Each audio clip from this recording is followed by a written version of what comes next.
Hello students, कैसे हैं आप सभी। उम्मीद है सभी अच्छे होंगे। डियर स्टूडेंट, लास्ट क्लास में हमने देखा था कि आप किसी कंडक्टर को कितना मैक्सिमम चार्ज दे सकते हैं। हमने डिफ़ाइन किया था क्या होता है आयोनाइजेशन, क्या होता है डाइलेक्ट्रिक का ब्रेकडाउन होना, और साथ ही साथ हमने देखा था किसी एक कंडक्टर का कैपेसिटेंस कितना होता है। डियर स्टूडेंट, इस पर्टिकुलर वीडियो में हम ये देखेंगे कि कैपेसिटर का कॉमर्शियली क्या यूज़ है, इसको किस अदर नामों से जाना जाता है और होता क्या है, बेसिक पर्पस क्या है कैपेसिटर का। ये एक सर्किट का एलिमेंट है, किस टाइप का एलिमेंट है। एंड उसके बाद हम देखेंगे एनसीईआरटी पॉइंट ऑफ व्यू कैसे डिफाइन करेंगे कैपेसिटर को और इसके कैपेसिटेंस को। तो चलिए स्टार्ट करते हैं। सबसे पहला क्वेश्चन, क्या होता है capacitor, what is a capacitor. तो डियर स्टूडेंट, कैपेसिटर एक ऐसी डिवाइस है जिसकी मदद से हम बहुत सारे चार्ज को स्टोर करते हैं। चार्ज स्टोर का मतलब है कि एनर्जी को स्टोर करते हैं किसी एक पर्टिकुलरली इलेक्ट्रिक फील्ड के अंदर। तो capacitor is a device which use to store charge और we can say electrical energy. Okay, so हम लिख सकते हैं a capacitor is a device that stores electrical energy. किस फॉर्म में इलेक्ट्रिकल एनर्जी को स्टोर करता है, मतलब किस तरीके से, किस वे से। तो storing charge by storing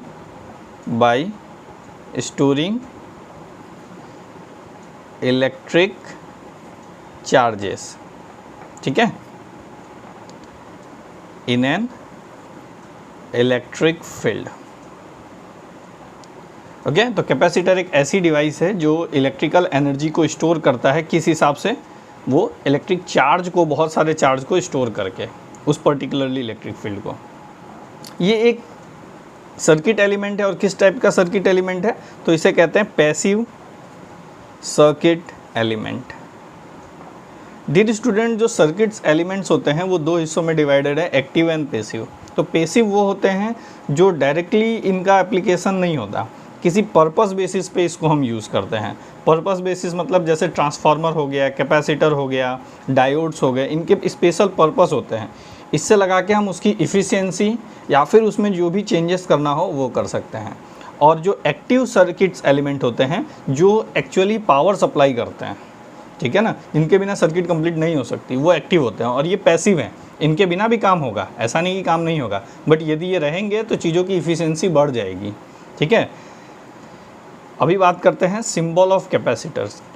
capacitors को हम तीन अलग अलग सिंबल से जानते हैं। देखिए, पहला सिंबल है, दो फ्लैट लाइन्स हमने बना दी, दोनों लाइनें इक्वल होंगी और पैरेलल होंगी, ठीक है। इसको कहते हैं फिक्स्ड कैपेसिटर। क्या कहते हैं, फिक्स्ड कैपेसिटर। मीन्स इसका कैपेसिटेंस चेंज नहीं होगा टाइम के रिस्पेक्ट में।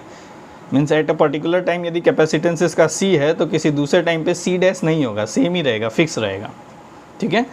एक दूसरा सिंबल होता है, एक फ्लैट लाइन आएगी और एक कर्व आएगा जो कि डाउनवर्ड इसका कर्वेचर होगा।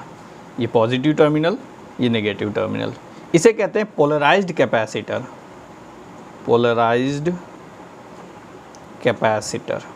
जब डाइलेक्ट्रिक फिल करते हैं ना बच्चों, तो ये पोलराइज्ड कैपेसिटर कहलाता है। जब पैरेलल जो भी आप सर्किट यूज़ करते हैं, जैसे मान लीजिए पैरेलल कंडक्टर आपने लिख लिया, पैरेलल प्लेट्स लगा दिए, उनके बीच में जब आप डाइलेक्ट्रिक पुट करेंगे तो उसके कैपेसिटर को इंडिकेट करने के लिए पोलराइज्ड कैपेसिटर लिखते हैं। लेकिन आपको ये सिंबल ज़्यादा याद रखना है, आपके एग्ज़ाम में ये सिंबल पूछे जाते हैं, ये कभी नहीं पूछा जाता है। ये फ्रॉम HC वर्मा ये सिंबल यूज़ हुआ है, ठीक है, ध्यान रखना।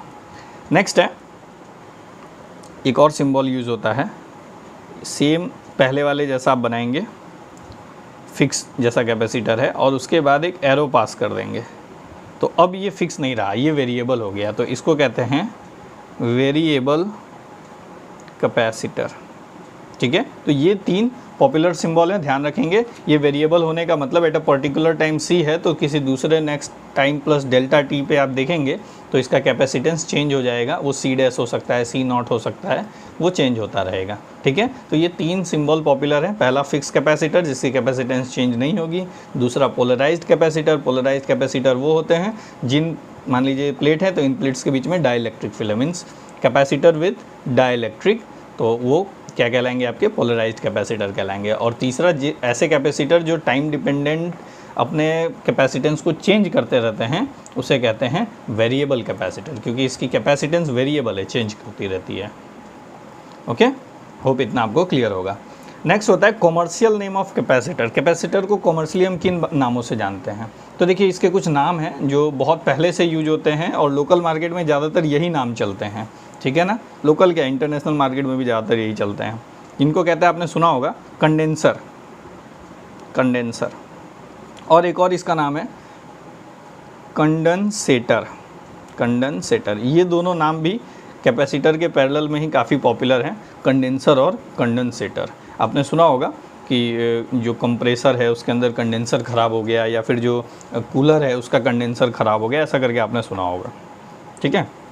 चलिए बात करते हैं इसका एप्लीकेशन क्या है, क्यों हम कैपेसिटर को यूज करें। चलिए मैं आपको एक सबसे बेसिक एग्जांपल देता हूं, जो आपके घर में जो आप रोज़ देखते हैं, जो फ़ैन है, फ़ैन जो होता है, आप देखिए उसको स्टार्ट होने के लिए कोई भी चीज़, यदि ऑब्जेक्ट, मान लीजिए मैं इस रबड़ को लेता हूं और ये अभी रुका हुआ है, स्टैटिक पोजीशन में है, और इसको मुझे स्टार्ट करना है, तो स्टार्टअप में मुझे ज़्यादा फोर्स लगाना पड़ेगा, और जिस समय ये मोशन में रहेगा उस समय फोर्स की नीड बहुत कम रहेगी। मीन्स किसी भी इलेक्ट्रिकल कंपोनेंट को आप इनिशिएट करने के लिए, स्टार्ट करने के लिए एक टॉर्क की ज़रूरत होती है। यहाँ फ़ैन रोटेट होता है तो उसको टॉर्क की ज़रूरत होती है, स्टार्टिंग टॉर्क। आपने देखा होगा, फ़ैन चालू करता है, झट आवाज़ आती है, खट आवाज़ आती है, और फिर फ़ैन चालू होता है, एक झटका जैसा लगता है, और फ़ैन उसके बाद चालू होता है। इसका क्या मतलब है, हल्का सा झटका लगा। क्यों झटका लगा? क्योंकि बेटा उसको पास एक कैपेसिटर लगाया गया है। कैपेसिटर क्यों लगाया गया है? क्योंकि उसको नीड है, वो स्टार्ट होगा ही नहीं। उसको स्टार्टिंग में जितना करंट चाहिए, जितना एम्पियर करंट चाहिए, उतना करंट होता ही नहीं है। आपके इलेक्ट्रिकल सप्लाई जो घरों में होती है ना, उसके पास इतना करंट होता ही नहीं है। आप मार्केट में जाएंगे, आप पूछेंगे तो मैक्सिमम आप देखेंगे जो स्विचेस आते हैं वो 6 एम्पियर के आते हैं। ये करंट बहुत होता है 6 एम्पियर, बट 6 एम्पियर करंट भी सफिशिएंट नहीं होता है आपके फ़ैन को स्टार्ट करने के लिए। फ़ैन को स्टार्ट करने के लिए आपको 20 एम्पियर से ज़्यादा करंट, स्टार्टिंग करंट ज़रूरत होता है। तो इतनी करंट आप लाएंगे कहाँ से? घर में तो अलग से तो आप उसके लिए लगाएंगे नहीं कुछ बैटरी, तो उसके लिए हम क्या लगाते हैं, कंडेंसर लगाते हैं, कंडेंसेटर बोलिए या फिर कैपेसिटर बोलिए। तो ये यूज है कैपेसिटर का। कैपेसिटर क्या करेगा, अपने पास चार्ज बहुत सारे अकुमुलेट करेगा और उसको एक झटके से, एक जर्क में उसको सीधे पास कर देगा। और एकदम जर्क में जैसे उस कैपेसिटर ने चार्जेस को पास किया, तो चार्जेस पर यूनिट टाइम, एक बहुत छोटे से टाइम में चार्जेस करंट प्रोड्यूस करेगा, और वो करंट काफ़ी हाई होगा। और सेम करंट जब वो फ़ैन के पास जाएगा तो फ़ैन तब स्टार्ट होगा और उसको लगेगा एक झटका, टॉर्क लगेगा और वो स्टार्ट हो जाएगा। और उसके बाद जनरली कैपेसिटर शांत हो जाएगा, और जो आपकी नॉर्मल इलेक्ट्रिकल सप्लाई है, करंट है जितना एम्पियर, उससे फ़ैन कंटिन्यूअस रन करेगा।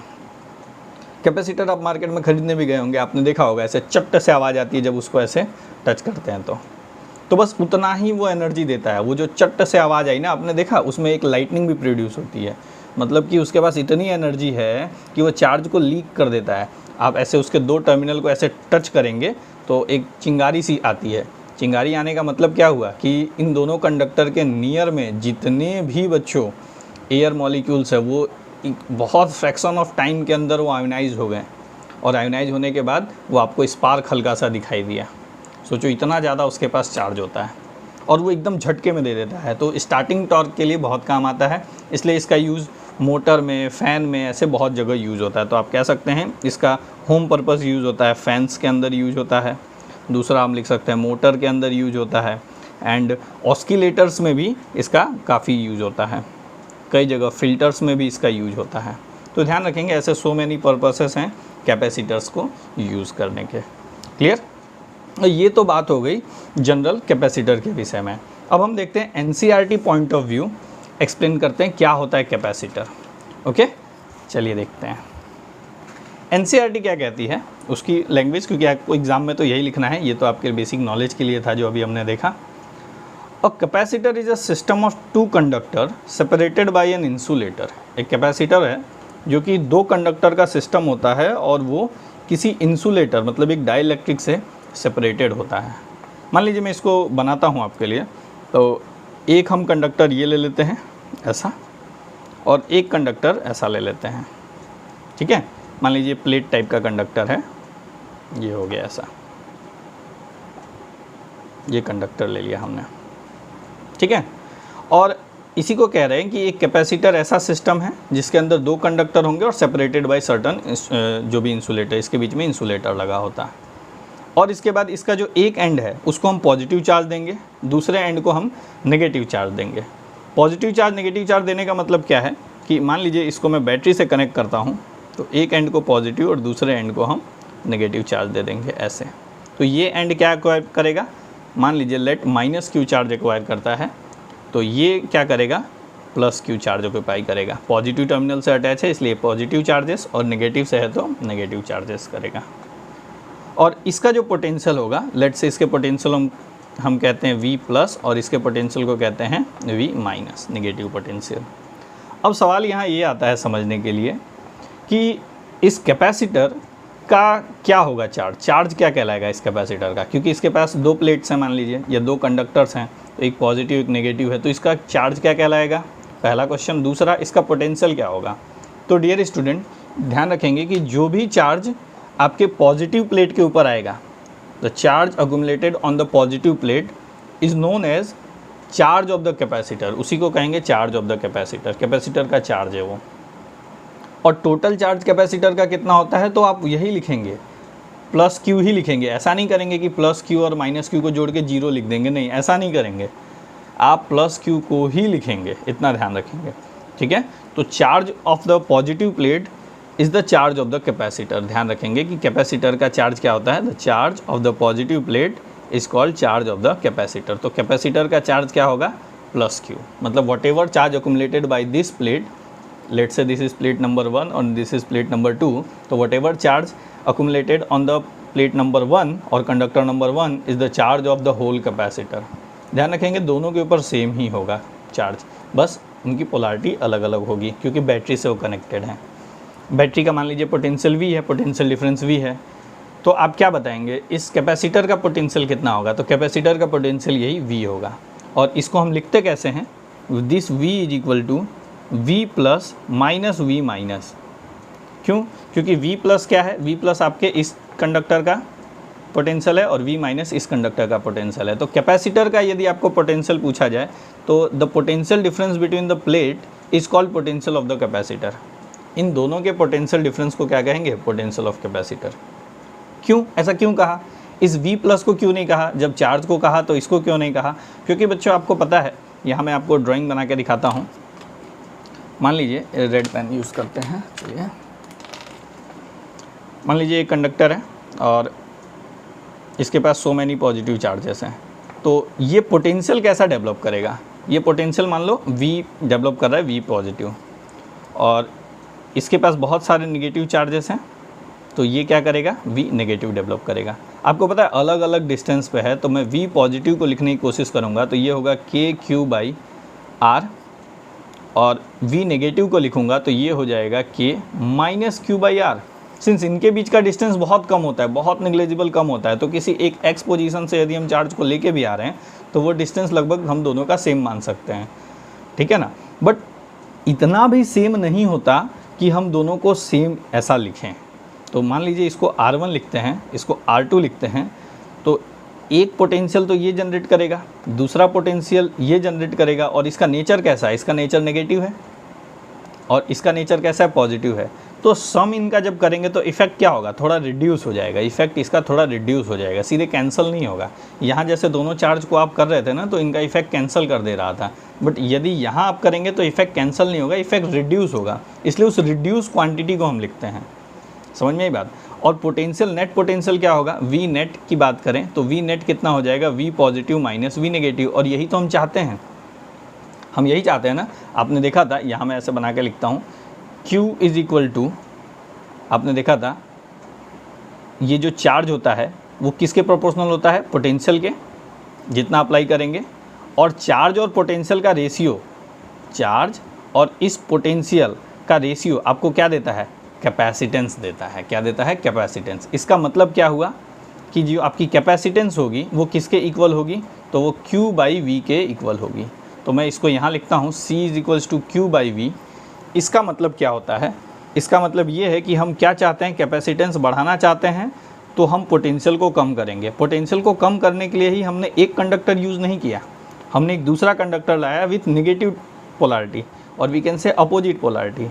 अपोजिट पोलैरिटी से जैसे वो कंडक्टर पास में आएगा तो हम देख रहे हैं कि नेट इफेक्ट जो पहले पॉजिटिव आ रहा था वो थोड़ा सा रिड्यूस हो जाएगा, जिससे पोटेंशियल रिड्यूस होगा तो कैपेसिटेंस बढ़ेगा। तो यही हम चाहते हैं, इसलिए हम इसको लेके आए हैं यहाँ पे। इसलिए हम कैपेसिटर के पोटेंशियल की बात करें तो कैपेसिटर का पोटेंशियल होगा V, that is V plus minus V minus, ठीक है ना। ये मतलब नोटेशन है, ये किसका नोटेशन है, potential on higher side means positive plate और पोटेंशियल ऑन नेगेटिव प्लेट, ठीक है। इतने को आप ध्यान रखेंगे। नेक्स्ट हम देखते हैं क्या होता है कैपेसिटेंस इसका, इस कैपेसिटर का कैपेसिटेंस कितना होता है।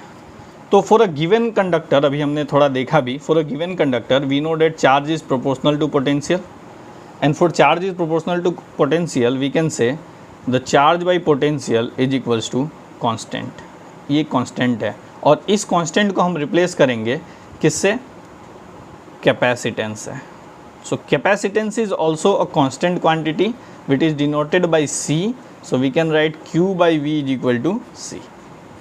ध्यान रखेंगे जो कैपेसिटेंस है न चार्ज और न ही पोटेंशियल के ऊपर डिपेंड करता है, ये इनके रेशियो पे डिपेंड करता है, आप ये कह सकते हैं। दूसरा, यदि आपकी डिपेंडेंसी ही लिखनी है तो आप कहेंगे कि इंडिविजुअल इन दोनों चीज़ों पे डिपेंड नहीं करता, ये geometrical shape, size and configuration